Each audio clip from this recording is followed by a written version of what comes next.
আসসালামু আলাইকুম ওয়া রাহমাতুল্লাহি ওয়া বারাকাতুহু। সম্মানিত আমার ছোট্ট ভাই ও বন্ধুরা, আশা করি তোমরা আল্লাহর রহমতে সকলে ভালো আছো। আজকে আমরা আলোচনা করব আমাদের ছোট্ট বন্ধু যারা 2026 সালে তৃতীয় শ্রেণীতে পড়াশোনা করবে, তোমাদের ইংরেজি বই থেকে আজকে আমরা 10টি বাক্য আলোচনা করব। এই 10টি বাক্যগুলো সংগ্রহ করেছি তোমাদের পাঠ্য বইয়ের ইউনিট 1 এবং লেসন 1 থেকে। এখান থেকে যে গুরুত্বপূর্ণ বাক্যগুলো আছে বাক্যগুলো সংগ্রহ করে মূলত আমরা কারেক্ট ফর্ম ভার্বস নিয়ে আলোচনা করব। আর তোমরা যদি কারেক্ট ফর্ম ভার্ব নিয়ে আলোচনা করতে চাও, প্রথমত তোমাদের আমি একটু দেখিয়ে দিই।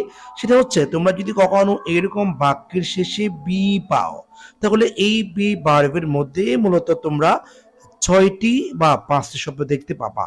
5টি শব্দগুলো কি কি? একটি হচ্ছে এম, এরপরে আছে ইস, এরপরে আছে এ আর, ঠিক আছে? এরপরে হচ্ছে আপনার ওয়াজ, তারপরে আছে ওয়ার। তার মানে আমরা 5টি শব্দ বলতে এগুলা চিনব। আর এখানে প্রেজেন্ট টেন্সে অর্থাৎ বর্তমান যদি কোনো কিছু বোঝায়, বর্তমানের ক্ষেত্রে যদি তোমাদের কোনো কিছু বোঝায়, সেক্ষেত্রে তোমরা কি করবা? এমিজার গুলা বসাবা। আর যদি পাস্ট টেন্সে নিয়ে যেতে চাই বা অতীত, ঠিক আছে, অতীতের কথা বলে, সেক্ষেত্রে তোমরা ওয়াজ ওয়ার ব্যবহার করবা। অর্থাৎ আমি এখানে 5টি শব্দ দিয়েছি, সেক্ষেত্রে তোমরা এমিজার যে 3টি শব্দ আছে সেগুলো প্রেজেন্ট টেন্সে ইউজ করবে, অর্থাৎ বর্তমান কালে। আর যদি অতীতের কোনো কথা থাকে সেক্ষেত্রে তোমরা ওয়াজ ওয়ার ব্যবহার করবে। তার মানে এখানে আমরা এক নম্বর একটা বাক্য দেখতে পাচ্ছি, এ নাম্বারটা একটু খেয়াল করো তো। বলেছে মাই নেম, ঠিক আছে, মানে আমার নাম। আচ্ছা বলো তো আমার নাম কি? থার্ড পারসন সিঙ্গুলার বা একটি নাম বোঝাচ্ছে। তো সেই জন্য আমরা এই বি ভার্ব থেকে, যেমন এখানে আমরা এম পেয়েছি, আর, ইজ, ওয়াজ, ওয়ার, বা এই 5টি থেকে আমরা মূলত একটি শব্দ বসাবো, সেটি কি? ইজ। কেন ইজ বসালাম? আমার সাবজেক্টটি থার্ড পারসন সিঙ্গুলার, এই জন্য। আর থার্ড পারসন সিঙ্গুলার মানে কি, সেই জিনিসটা যদি তোমরা জানতে চাও, তাহলে তোমরা কি করবা? ওই যে পার্সন আছে না, পার্সনের ক্লাসগুলো তোমাদের পড়ে নিতে হবে। অর্থাৎ পার্সনকে আমরা 3 ভাগে ভাগ করতে পারি। একটি হচ্ছে এম, বা একটি হচ্ছে ফার্স্ট পার্সন, আর একটি সেকেন্ড পার্সন, আর একটি থার্ড পার্সন। ফার্স্ট পার্সন হচ্ছে আমি, আমরা। সেকেন্ড পার্সন হচ্ছে তুমি, তোমরা। আর বাকি যারা আছে সবাই থার্ড পার্সন। তবে কতগুলো সিঙ্গুলার আর কতগুলো প্লুরাল। সিঙ্গুলার কোনগুলা? এক বচন বোঝালে। আর যদি একের ওদিকে চলে যায় সেটি হবে প্লুরাল। আশা করি তোমরা আমার ক্লাসগুলো বুঝতে পেরেছ। আচ্ছা, এরপরে আমরা পরবর্তী যাচ্ছি, পরবর্তী বি নাম্বার। বি নাম্বারে দেখতে পাচ্ছি আমরা এখানে লিখে আছে হাউ। আচ্ছা বলো তো হাউ, এটি একটি ডাব্লিউএস ওয়ার্ড, অর্থাৎ প্রশ্ন করার জন্য ব্যবহার করা হয়। আচ্ছা, এখন আমরা কি করব? এখানে শূন্যস্থান দিয়ে আছে, এখানে একটা বি আছে। এখন বি থেকে আমাকে কি করতে হবে? এখানে শব্দগুলো বসাতে হবে। তো শব্দটা বসানোর জন্য আমরা দেখবো সাবজেক্টটা। ইউ যেটি আছে সাবজেক্ট, এটি হচ্ছে সেকেন্ড পার্সন।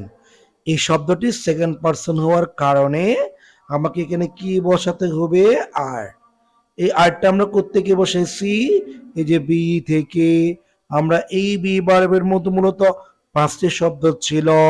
এই 5টি শব্দগুলো আমরা এখানে দেখতে পাচ্ছি, এম, ইজ, আর। অর্থাৎ আমরা এখানে সাবজেক্ট যেহেতু ইউ, এই জন্য আমরা আর বসালাম। আশা করি তোমরা বুঝতে পেরেছ। তোমরা যেহেতু ছোট বন্ধু, ছোট মানুষ, তাই জন্য তোমাদের জন্য একটু স্লো মোশন করে পড়াতে চাচ্ছি। আচ্ছা, সি নাম্বার দেখো তাহলে। আচ্ছা বলো তো সি নাম্বার, আই এর বাংলা অর্থ আমি, ঠিক আছে? আই এর বাংলা অর্থ কি? আমি। আমি কোন পার্সন বলেছিলাম? First person. তোমরা মনে রাখবা যে যদি কখনো সাবজেক্টের আই হয়, এরপরে টু বি ভার্ব থেকে, অর্থাৎ এই যেখানটা তোমাদের বি বলেছে না, এই বি ভার্ব থেকে সর্বদা 2টি শব্দ বসবে।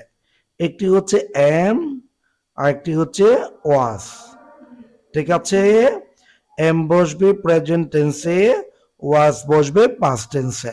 আমি বলেছিলাম প্রেজেন্ট মানে হচ্ছে বর্তমান কাল, ঠিক আছে, বর্তমান কাল। আর ওয়াজ ব্যবহার করবে কখন? অতীত কাল, যেগুলো আমাদের কাছ থেকে অতীত হয়ে গেছে বা আমাদের কাছ থেকে চলে গেছে, ওই ক্ষেত্রে আমরা ওয়াজ ব্যবহার করব। আর বর্তমান বুঝালে সেক্ষেত্রে আমরা এম ব্যবহার করব। তার মানে এখানে যেহেতু আই, আমি, বর্তমান বোঝাচ্ছে, এখানে টু বি ভার্ব থেকে আমরা কি বসাবো? এম বসাবো। তার মানে আই এম গুড। ঠিক আছে, আশা করি আমরা বুঝতে পেরেছি। আচ্ছা, তাহলে আমরা বুঝতে পেরেছি। এরপর পরবর্তী দেখব, অর্থাৎ আমরা ডি নাম্বার দেখব। ডি নাম্বারটা আমরা এখানে আলোচনা করছি, যেমন এখানে লেখা আছে ফারিয়া। ঠিক আছে, ফারিয়া, আমি একটু সাবজেক্ট দিয়েছি।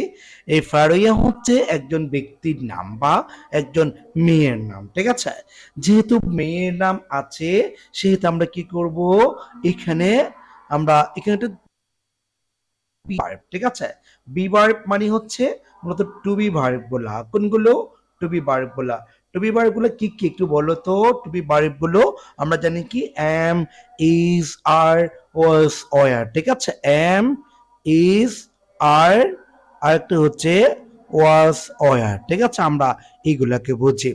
তাহলে ফারিয়া যেহেতু থার্ড পারসন সিঙ্গুলার, সেহেতু আমরা কি করব, এখানে একটা ইজ বসাবো। ঠিক আছে, আমরা যখন ইজ বসাবো তখন আমাদের আনসারটি ক্লিয়ার হয়ে যাচ্ছে। এরপরে আমরা পরবর্তী দেখছি, পরবর্তী ই নাম্বার দেখব। এই নাম্বার আমরা দেখতে পাচ্ছি আলেক্স। ঠিক আছে, আলেক্স হচ্ছে একজন ব্যক্তির নাম।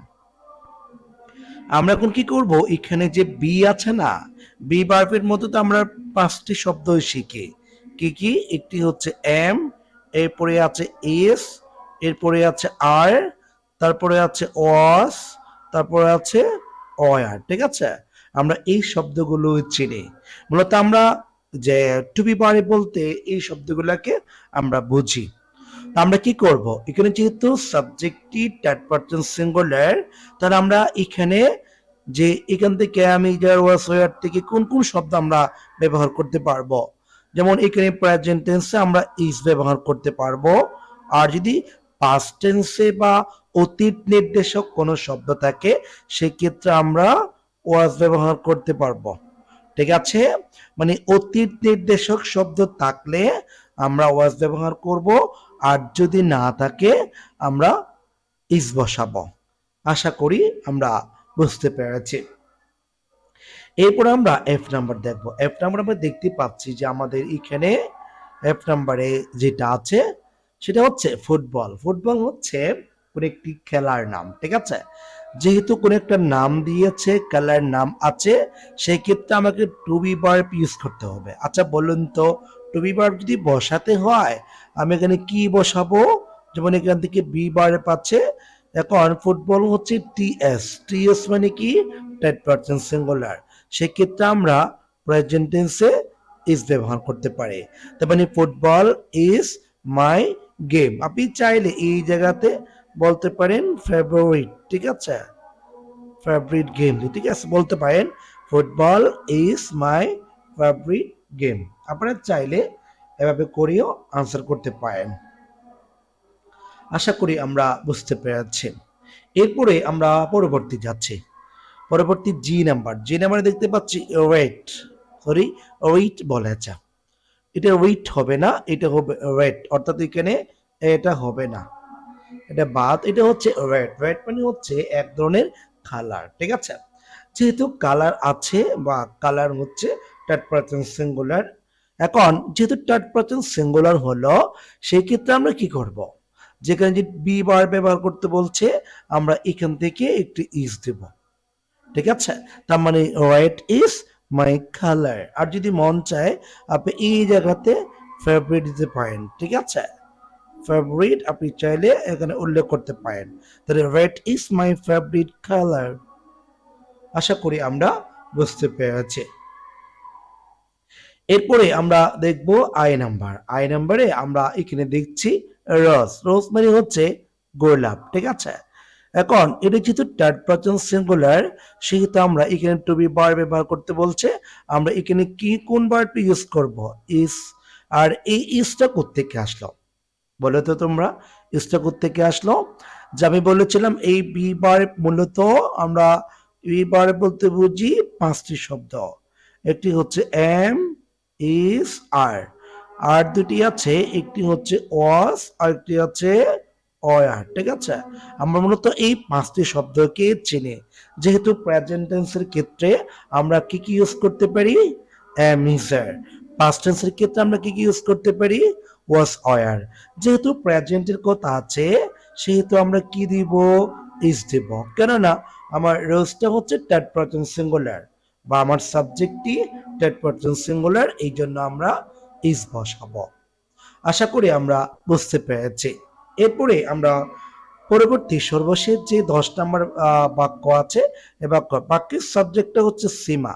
সীমা হচ্ছে থার্ড পারসন সিঙ্গুলার। ঠিক আছে, আপনি যখন সীমা থার্ড পারসন সিঙ্গুলার আছে সেই ক্ষেত্রে আপনি বি ভার্ব থেকে এখানে কি বসাবেন?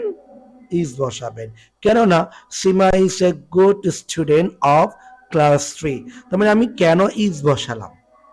আমি ইজটা কেন বসালাম বলতে পারবেন? ইজটা কেন বসালাম আমরা এখানে? ও যে সাবজেক্টটি থার্ড পারসন সিঙ্গুলার, এই জন্য আমরা ইজ বসালাম। আশা করি আমরা ক্লাসটি বুঝতে পেরেছি। তো আজকে এই পর্যন্ত। সবাই ভালো থাকবেন, সুস্থ থাকবেন। আসসালামু আলাইকুম ওয়া রাহমাতুল্লাহ।